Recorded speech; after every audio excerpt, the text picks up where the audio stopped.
A lot of times money will drop at the end of the year and you have to be ready. I was Air Force, started out as a GS-3. Then by the time I ended my career, I was a GS-12. I had to manage fairly large budget. I had a government purchase card and I could say, I really want this company to come in and do this class. Learn a little bit on Google about their organization. Ask questions. All my amazing GovCon winners, we have another amazing interview for you. Well, I am here with Mrs. Karen Blackwell, who most importantly is not a Karen. So that's number one. I want to make that very clear.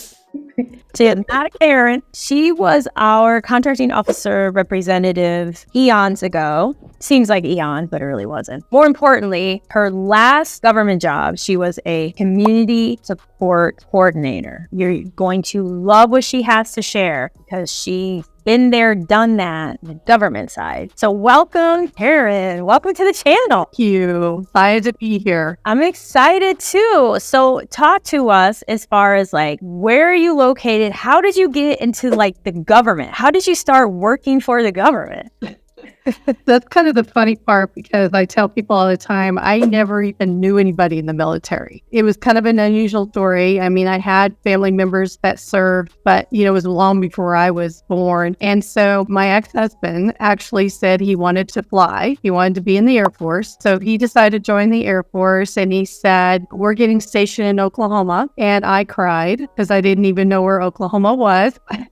So I came to Oklahoma and the teaching jobs at the time were only about $14,000 a year. In Wyoming, it was about $18,000. And so I'm like, no, I don't know if I want to teach and get started and do all that. So I actually got a job as a preschool teacher initially. And I was in the area where I was working and I had a gentleman. He made a general mad. He would not put in a steam room in the gym. And so they hid him out at the youth center and I got to know him and he found out I had a degree in physical education. And he said, well, let me tell you, I have a job opening up. And if you go to this particular site, you could take a test. Back then you had to take a test to get a government job. So I took a test and I interviewed for him. And let's say that was just history. Started out as a GS-3. Then by the time I ended my career, I was a GS-12. And every job I went into, I was asked to take the job. I didn't have to interview again until I interviewed for my last job because they just figured out a way to put me in the job because they thought I was a good fit for it. Which is very similar to government contracting as far as when you find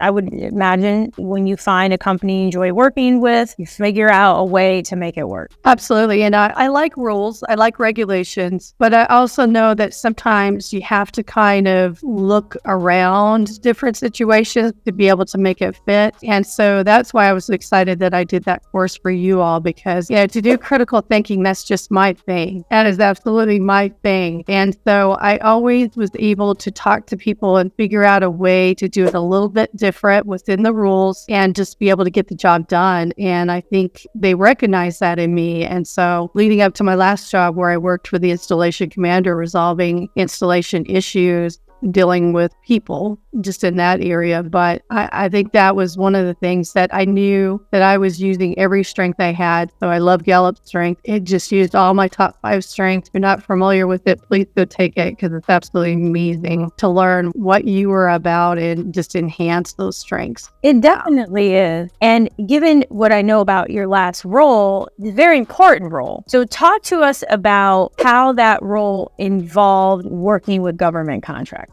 So I will tell you, anytime I had to work with finance or government contracting, I was not a happy camper. I'm just going to put it out there.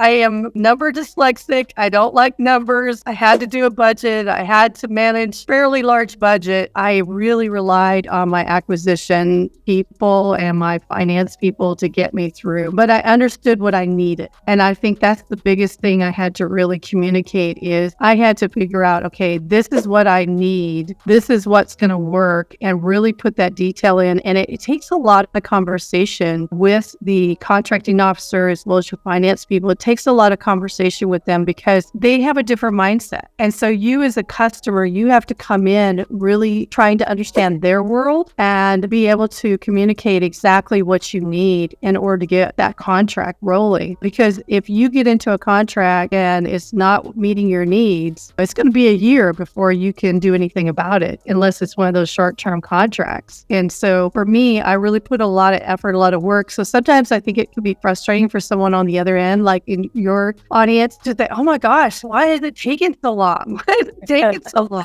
Yeah. I learned early on, I tried to get anything that I wanted to do that I knew was a need, because we had a pattern, we had a trend on the installation. For instance, mental health first aid is something we brought there because of mental health challenges. It could be D&I, a diversity and inclusion event. Any of those things, we really tried to start way ahead of time, because a lot of times money will drop at the end of the year and you have to be ready. And so I was really good about picking up other people's money. It was free money. So I would make sure that I had everything in order way ahead of time, even if I knew I didn't have the money, so that I could have it sitting there, and at a drop of a hat, my contracting officer says, oh, Karen's already given this to me, let's roll. And there was a lot of times I got great opportunities that way and got my contracts for different events I wanted. And you said you manage a sizable budget. Could you just share, like, what kind of numbers are we talking about? So most generally, it was between 100,000 and 150,000. And so what I was tasked with is anything of all of our helping agencies, and that would include like the chapel, the sexual assault prevention office, our airmen and family readiness, the mental health clinic. We were tasked with coming together and figuring out different issues. And the reason why they had that community support coordinator, because that person was bringing all of the issues together in one, because, you know, sometimes you might have individuals go to one agency and another agency,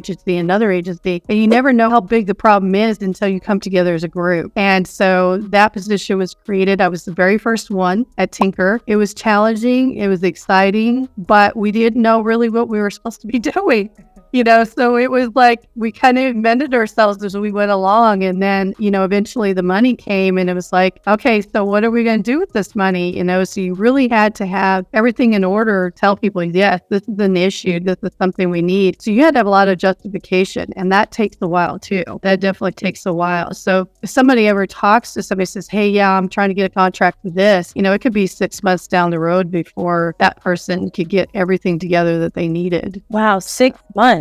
Yeah. And that's if you got the funding. A lot of my agencies didn't have a lot of funding. So that's a lot of times they would come to me and they would say, okay, we could use this with this agency, this agency, this agency. So I was able to pay for it because there's multiple agencies that needed it. A lot of times I took a few shortcuts. I would go through our education and training office, and as long as I could label it as training, I could sometimes pick and choose the training I wanted. So as long as it was under a certain amount of money, because I had a government purchase card, if it was under $25,000, I could actually write up a justification and I could say, I really want this company to come in and do this class. And so I was able to do that sometimes as well, which saved some time because then I didn't even go through contracting. How did you learn about, let's say, one of those companies that you were like, okay, that's somebody I want to bring here? How would you typically have learned about them? A lot of times it was from other bases. For me personally, our base was a part of 8 other bases. I think we were 8 altogether, Air Force Material Command. And so we talked a lot. We would get together once a year for conferences, that type of thing. And so we would talk even in between there. If someone had a really great experience with a particular business bringing in a training, then we kind of would get on board and say, hey, how did you do that? Who did you contact? All of that. There's times that we were called by different companies. And I will tell you, the one thing that just for me, I'm not going to speak for every CSC out there, but when you've been in the government long enough, you got to the point where you knew when someone was very genuine about what they did in their company versus someone that was trying to get information out of you to find some way to get into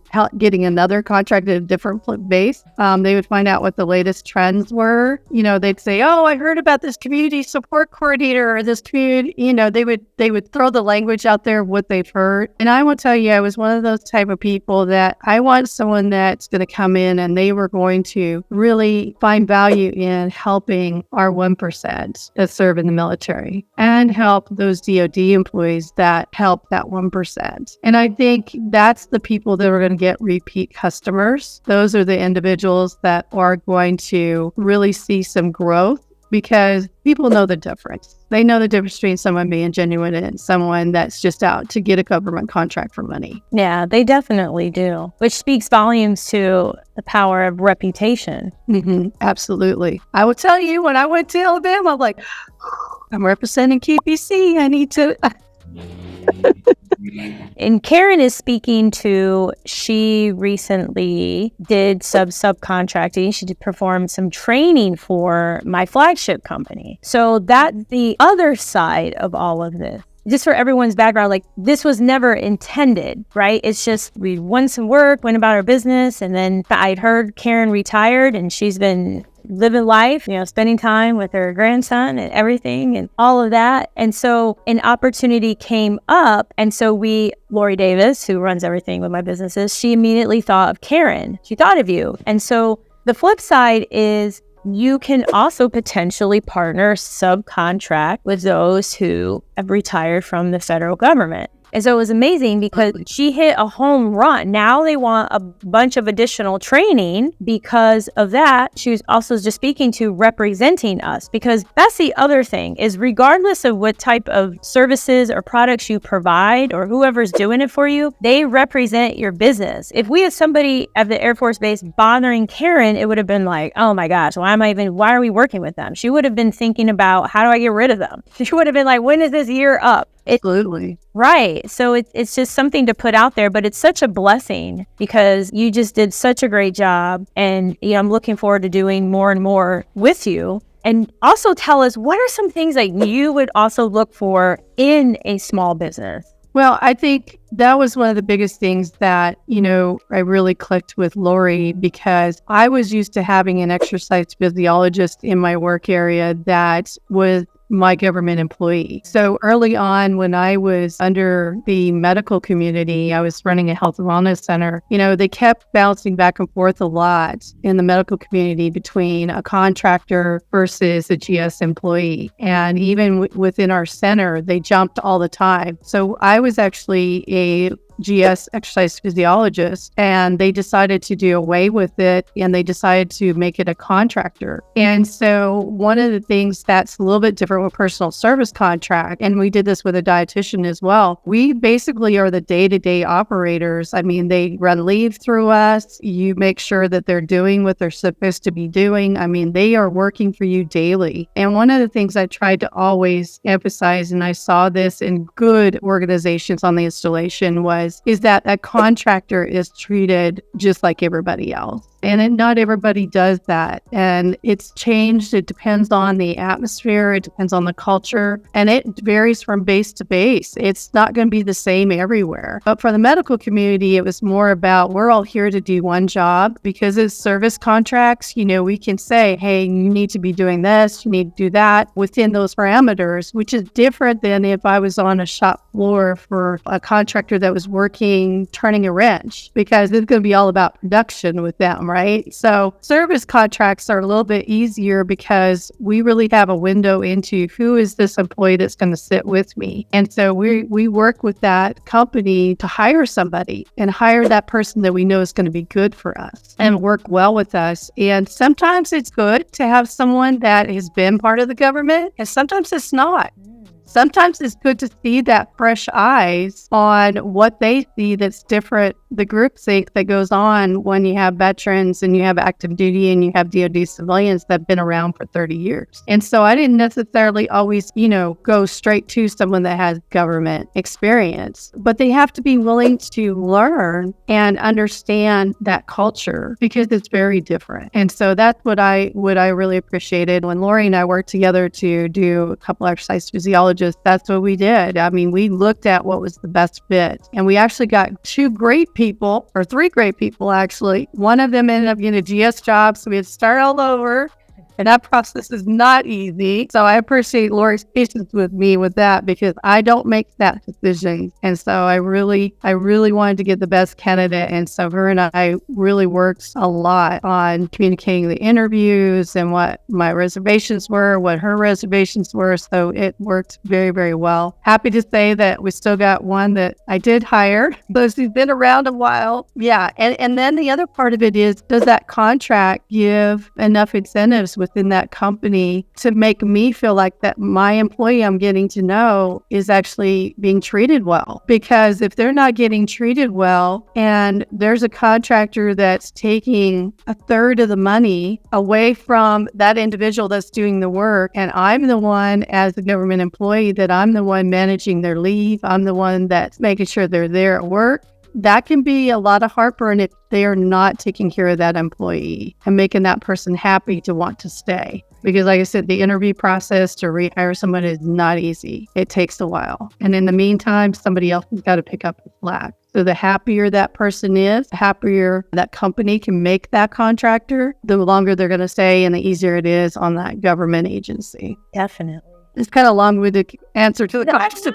No, this is great. I got on my soapbox. No, but this is great because, I've never worked for the government. So it's great to be able to hear these things so that when someone's looking at opportunities and they see exercise physiologist or religious position or training and it's on site, that you immediately think of Karen, that there is a government counterpart who is relying on this person. So yes, you want to make sure they're treated well, because if not, then Karen's going to be frustrated and it just turns into a horrible situation. Ultimately, you could lose the work. Absolutely, because the reason why we have contracts in the first place is because we don't have the money for a GS employee. We don't have the money for a DoD employee. And so there's so many different pots of money with the government. So when you get that pot of money that you can have a contract, if it doesn't work out, that money could go away. And then you have to absorb all of that work to try to do it. And that's very frustrating that you have to worry about that all the time. Yeah, that's one part I don't miss about the government.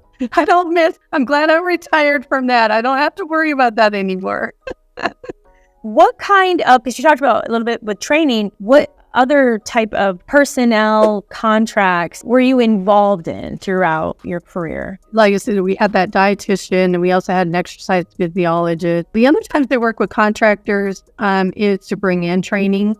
So a lot of times we would have a very specific issue, and it's a lot of communication with not only your people on your installation. I would hear from active duty members, maybe they were stationed somewhere else and they would say, hey, I just did this great training. Do you think you could bring it to the installation? Or my commander might even say that. He might say, hey, I had this training at this installation. I really want to bring it to Tinker. Can you make it happen? And so we would talk about that a lot because I was always about, it's okay if I bring in a training and maybe I have 300 people that get to participate in that training. But where I really try to do my bread and butter is if there's a course that I can train some people on the installation to actually deliver the training to. So there's another opportunity to have some facilitator trainings that generally, I would try to bring them to the installation versus send somebody somewhere else. So that was really great. We would bring in these trainers for different things. I'm sure people are familiar with True Colors. So we would do True Colors or mental health first aid. So we'd bring them in and we'd train people to be facilitators, and then we would just send them out across the installation. And so those of you not familiar, our particular base was 26,000 people that worked there. But we had between contractors, active duty, civilians, and retirees, it probably equated out to about 85,000 total that could come to the installation and participate in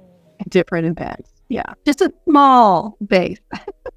And it's a lot of people. It's a lot of people. Wow. It's like so telling because, again, shows the power of word of mouth. Absolutely. You do an amazing job and someone's, hey, did you hear about, and I mean, even True Colors, I've heard about that type of training going way back. Absolutely. And that's one of the things that I think about as a facilitator all the time. Not that I'm not going to go out but I'm very conscious of making sure that I understand that installation. So for instance, the one I did, I think this is important. So if you hire somebody to be a facilitator as part of a contract, the more professional they are, the more accommodating they are, the more you try to help individuals. So for instance, that point of contact, I don't like to just show up that day of anyways, but getting in early the day before, meeting with that POC, making sure that everything is ready, everything is prepared. Something little. I mean, this is where it was hard for me because I'm used to giving little incentive items, having prizes, all these. I'm like, okay, Karen, you have to stay under $20. They can't accept anything over $20. So, I'm trying to think of these things of what I can do for these people to have that special touch. It was amazing to me because I was able to do that from the still serve my people, but from the contracting side. And I think we have to have that mentality in order to make sure we're having that connection and making sure that we're taking care of them. The amount of hours we spent on that curriculum, it was what was needed. I had to do a lot of research. I did not understand a lot of information. I had to talk to people. I had to,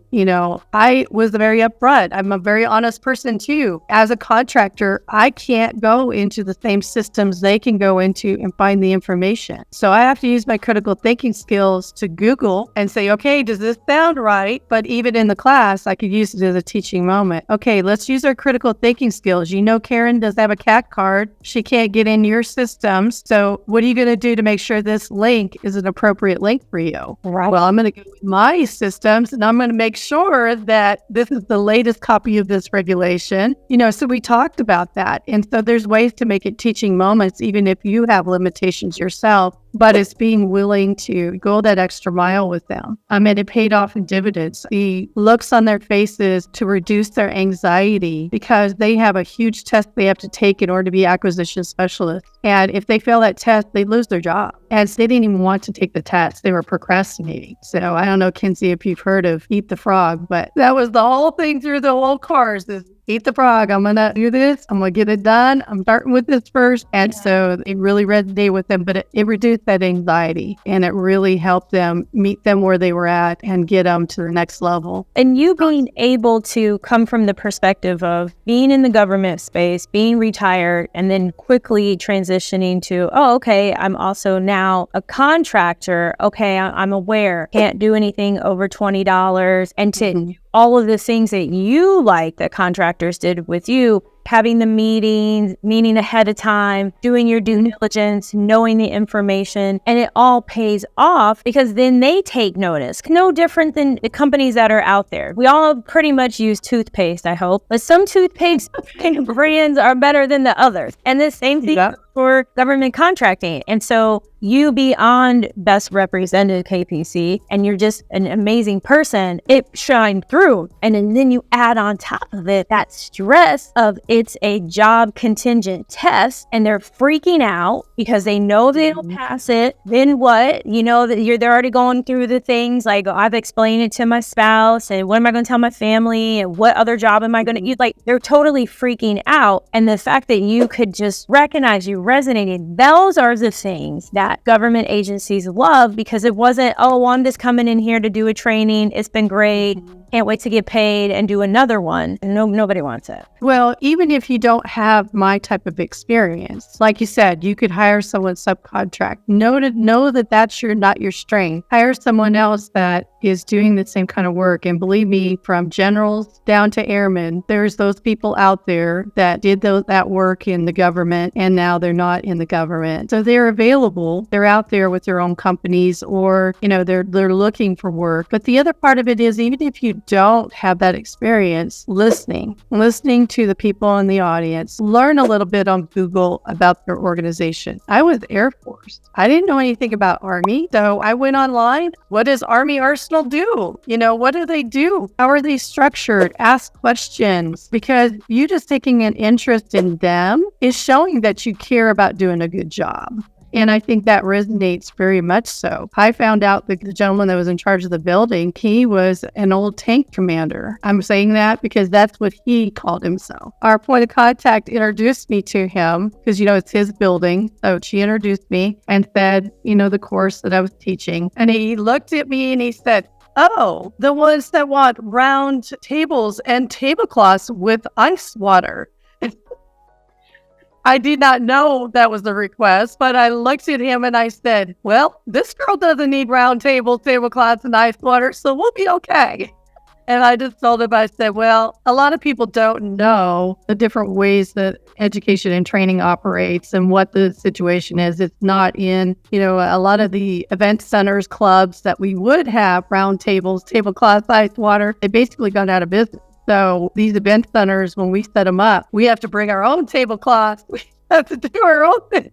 It was interesting, but he's the one that stopped me afterwards and asked what else you all could do for them. So you can meet people where they are and get them to different levels. But yes, he asked me a lot of questions. He talked to me for 30 minutes. And I said, and Alyssa had Lori's number. I'm sure they would welcome us doing another course, doing it for another population. I'm sure it would be perfectly good that we could do that. So, but like I said, I wasn't around Army that much, but I understood a little bit more just from the people I did know. That just goes a long way. So you just got to get to know people and listen and understand it and really, really be able to show them that you care about them as an organization and you're there to fulfill that need that they can't fill with a government employee. Yeah. Adding to that, the fact that you were so flexible and that you shared with him, like, yeah, of course, reach out to Lori. That is why we'll continue working with you. Because one of the mistakes that those we sub, we team, mistake that they'll make is, oh, I got to get more. So instead of, oh, contact Lori or contact KPC, it's, oh yeah, here's my business card or here's this book that I offer. And we've had situations, because usually they're very explicit that you can't come in there and market. And so we've had people that we can no longer work with because they tried to market. And it's like a mindset thing. Like, if we asked you to be part of this to begin with, why wouldn't we ask you to do it again? We're not going to say no. So this is a really good tip, because Karen did exactly what was needed and what you want, because then if not, it would have turned into a whole situation and then they may have not worked with either of us because they would have thought, oh gosh, she's so pushy. That's come back to my point with my experience has been with someone's called me on the phone and they were like, I had one guy in particular and it was a product. It wasn't somebody who was providing a service, but he'd say one word and I knew who it was. And I would start to memorize when he was going to call me, because it would always be around when they would find out when we would get money. And I'm like, geez, I know about your product. If I wanted your product, I'd be calling you. But I did have some speakers that were the same way. They're very pushy. They might even give me their free book and those types of things. But, there's a lot of individuals out there like me. We have no desire to do all the paperwork that KPC does. No desire, none whatsoever. In fact, I'll have people say, well, you can make a lot more money if you just did this on your own. I'm like, I don't have any desire to. I am semi-retired. I enjoy getting back to the DoD community. I love jumping back in there and spending time with them and jumping back out and being retired again. I enjoy that. I want to spend time with my family. I spent so many years doing so much overtime, so much comp time, taking away from my family, almost like a military member, that I have no desire to jump back in there and spend so much time working on those types of things. I'm not a salesperson. Everybody says I am, but I'm not a marketing salesperson like you would picture. I'm very passionate about what I do, and I will show that in a classroom. I will show that in different places, but they already paid for it. I don't have to sell them anything. But I enjoyed especially being able to impart to these brand new DoD employees exactly what my experience has been. So it saves them a little bit of heartache, a little bit of frustration. I guess that's mostly my passion, whether I'm teaching DoD or wherever I'm teaching. I want to minimize those frustrations, minimize people struggling so much if I already know how to help them and I have that knowledge to impart to them. That's just a gift that I know I already have. No matter whether I do this for money or don't do it for money, it's always going to be there because that's a gift God gave me. So I just have to realize that. And it's hard work. It can be very hard work to be a good facilitator. Very hard work. You're an excellent facilitator. All of your hard work, your preparation, just your passion and love for being a teacher, it pays off. And that's also what's needed for those of you watching, that when you're looking for someone to provide services, you want someone like Karen. You don't want just someone who's like, okay, because then that's the vibe everyone's going to get. So I'm very fortunate and blessed to be able to have you as part of the KPC teams. And then to be able to have you here with all my amazing GovCon winners. And so Mrs. Karen, how can people contact you?